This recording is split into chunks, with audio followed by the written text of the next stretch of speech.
presipitasi, dan infiltrasi. Apa saja pengertian dari kata-kata tersebut? Yuk kita bahas mulai dari evaporasi. Evaporasi merupakan penguapan air dari sungai, danau, rawa, dan laut karena adanya pemanasan dari sinar matahari. Nah, setelah ada penguapan dari air tadi, udara adalah penguapan yang namanya transpirasi.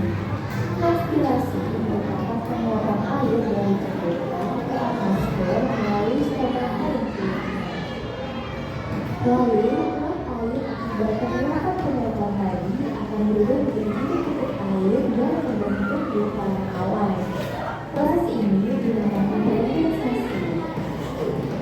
Lalu setelah awan semakin bergerak, terjadilah peristiwa presipitasi yang merupakan proses turunnya air hujan karena awan tidak mampu lagi menampung titik air. Bentuk presipitasi yang jatuh ke permukaan bumi dapat berupa air hujan, salju, kabut, embun, dan hujan es. Lalu setelah hujan turun, terjadilah proses infiltrasi, yaitu proses menyerapnya air hujan ke dalam tanah. Air yang sudah meresap ke tanah dapat menjadi sumber air dari tanaman, sumber air bawah tanah, serta dapat berkontribusi pada aliran air ke sungai, rawa, dan danau. Nah, sekarang setelah mengetahui tahapan-tahapan dalam siklus air, kita akan membahas apa saja manfaat hujan bagi makhluk hidup ya.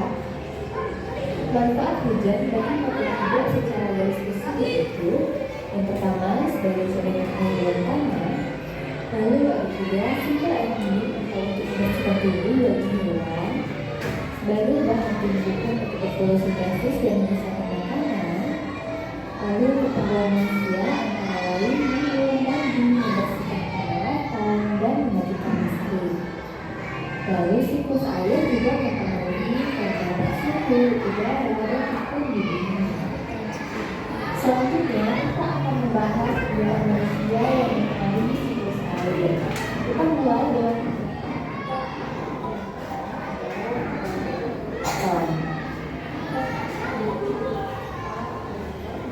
perubahan serta bumi berpindah dapat mengurangi kemampuan tanah untuk menyerap air. Yang kedua, pencemaran udara. Asap pabrik dan kendaraan bermotor dapat menghasilkan gas buangan yang mencemari udara seperti gas sulfat dan nitrat. Zat-zat pencemar ini bereaksi dengan udara di dalam selat. Lalu selanjutnya, yaitu posisi manusia yang mengaruhi siklus air seperti urbanisasi atau penanaman kembali hutan yang mundur. Manusia menanam peluang di berbagai tempat untuk membantu menjaga laut air dan kadang melepaskan laut air melalui transpirasi tanaman ke atmosfer. Lalu ada juga angka penggunaan air. Mengenai penggunaan air ini dapat dilakukan dengan cara menggunakan air saat tidak digunakan, menambah air hujan, menggunakan air secukupnya, dan menggunakan air kembali untuk tujuan lain. Untuk lebih jelasnya mengenai hemat penggunaan air dapat sering dilihat skala ini ya. Lalu ada juga masyarakat daerah resapan air, karena meningkatkan daerah resapan air agar air hujan dapat masuk ke dalam tanah, mengurangi resiko banjir dan meningkatkan kualitas air. Selanjutnya, bagaimana ya cara menghemat air? Yang pertama, mematikan keran air saat menggosok gigi, mencuci muka, atau mencuci piring. Lalu yang kedua, siram tanaman pada pagi atau sore hari agar tidak banyak air yang menguap karena panas matahari. Gunakan air deras untuk menyiramkan tanaman. Yang ketiga, mandilah dengan pancuran karena mandi yang terendam dan menggunakan gandum lebih boros air. Yang keempat, jika mencuci pakaian dengan tangan, gunakan 3 ember. Ember yang pertama untuk merendam dan menyambur, ember kedua untuk membersihkan, dan ember ketiga untuk mengeras. Yang kelima, jika mencuci dengan menggunakan mesin cuci, operasikanlah mesin cuci dengan beban cucian penuh. Yang keenam, mencuci sepeda atau mobil dengan lap dan ember. Yang ketujuh, cek dan perbaiki apabila ada pipa yang bocor. Oke adik-adik, adik-adik, demikianlah pembahasan kita pada hari ini tentang materi pengertian air, siklus air, kegiatan manusia yang berpengaruh pada siklus air, dan cara menghemat air. Nah, apabila video ini bermanfaat bagi adik-adik sekalian, jangan lupa like, share, dan subscribe ya. Terima kasih kakak ucapkan dan nantikan video-video berikutnya.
Yang kedua, siklus sedang. Siklus sedang terjadi ketika air laut menguap. Uap air dibawa oleh angin menuju daratan. Di ketinggian tertentu, uap air mengalami proses kondensasi menjadi awan. Awan kemudian menjadi hujan yang jatuh di daratan. Hujan akan meresap dalam tanah. Sebagian akan diserap oleh awan tumbuhan. Sebagian lagi akan terbawa aliran air permukaan seperti sungai dan parit. Lewat saluran air itu kembali ke laut. Yang ketiga, siklus panjang. Siklus panjang diawali air laut yang menguap. Uap air mengalami kondensasi sehingga menjadi awan. Awan dibawa oleh angin ke tempat yang lebih tinggi di daratan. Selanjutnya, awan tersebut bergabung dengan uap air lain yang berasal dari penguapan air di permukaan bumi seperti dari danau, sungai, dan hasil transpirasi tumbuhan. Gabungan awan dan uap air tersebut akan jatuh sebagai hujan. Dikarenakan dipengaruhi ketinggian tempat uap air menaik lapisan udara dingin. Udara dingin tersebut mengubah uap air menjadi salju sehingga terjadilah hujan salju atau es di pegunungan tinggi. Proses inilah yang menjadi penyebab adanya bongkahan es atau salju di puncak pegunungan. Jadi jenis-jenis siklus air tadi ada 3. Siklus apa aja? Evaporasi dan regenerasi. Itu tahapannya. Kalau jenis-jenisnya Siklus panjang, siklus sedang, siklus panjang, sedang, sama pendek. Kalau tahapan-tahapan siklus air, tahapan itu berarti bagaimanakah terjadinya hujan? evaporasi, Kondensasi, presipitasasi, atau disebut dengan hujan. Sekarang buatlah kelompok. Satu kelompok terdiri dari 5 orang.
Assalamualaikum warahmatullahi wabarakatuh.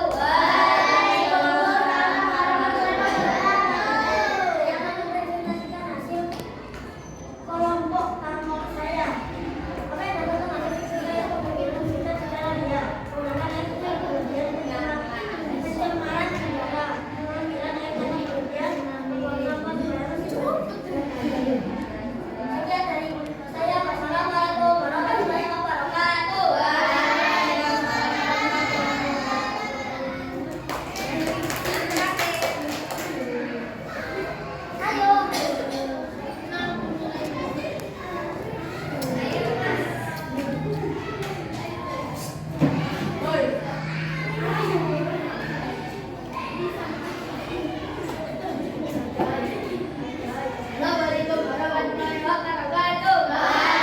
Assalamualaikum warahmatullahi wabarakatuh.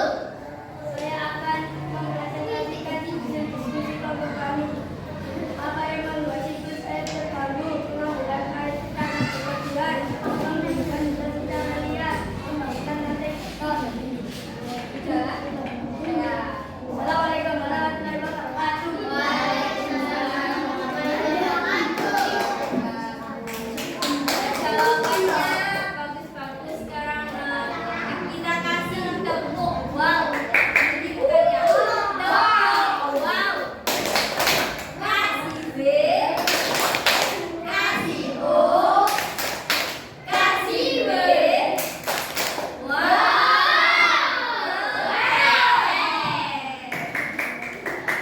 Dan jadi kesimpulannya apa yang menyebabkan siklus air terganggu tadi ada apa aja? Banyak.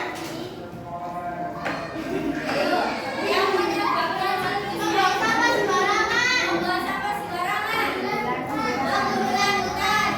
Pembangunan lingkungan. membangun lantai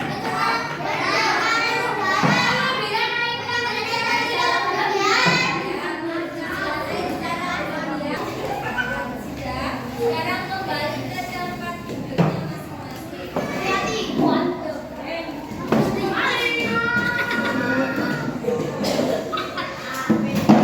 Berikan soal evaluasi, dijawab dengan yang benar atau yang tepat.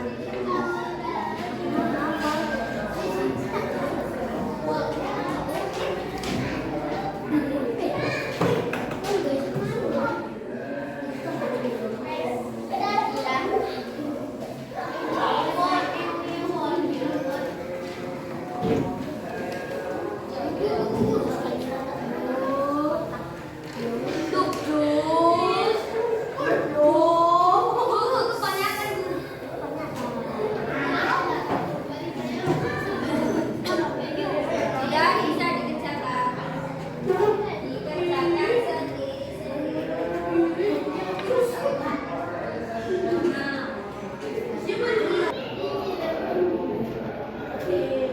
Nah,